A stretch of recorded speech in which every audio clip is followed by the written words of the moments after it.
The purpose of a villain is to play off of a story's hero in a way that helps flesh out kind of the main push of the film's theme or the story's theme. In the case of high fantasy, like Harry Potter, the villain is often completely evil. Voldemort from Harry Potter is completely evil. He's a total bad guy, and he and Harry have a lot of things in common. They share a lot of the same personality traits. They have a lot of powers in common.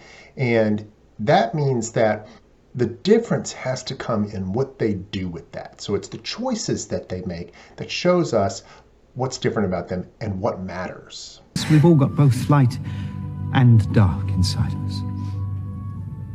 What matters is the part we choose to act on. That's who we really are. The difference between these two shows up most crisply when you start looking at the way that they treat other people. Voldemort is cruel and callous to his followers. He dismisses their loyalty as actions only taken out of fear. He doesn't have any friends, and his followers' loyalty is pretty questionable.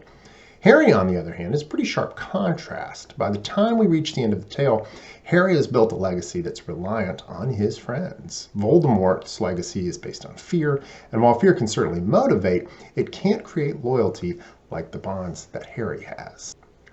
Part of what we see with Voldemort is a desire to be very near perfect, to certainly be great.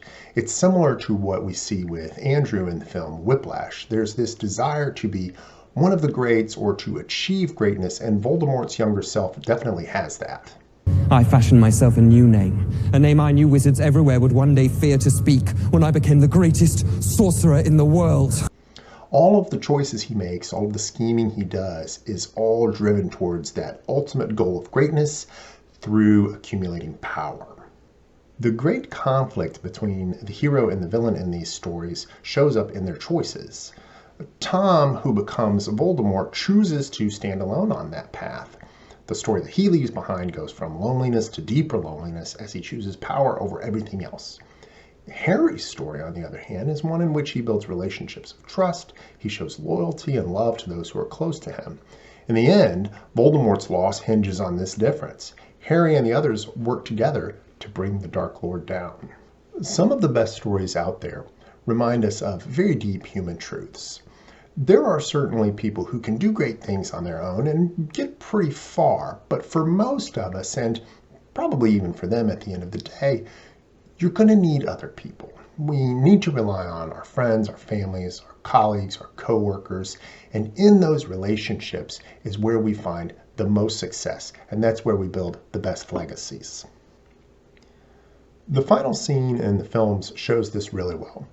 They've defeated Voldemort, and Harry now has in his possession the most powerful wand the wizarding world has ever seen. But rather than keeping that wand and choosing to use its power, he chooses to break it and to throw it away, instead deciding to rely on his friends and the community of people he has around him.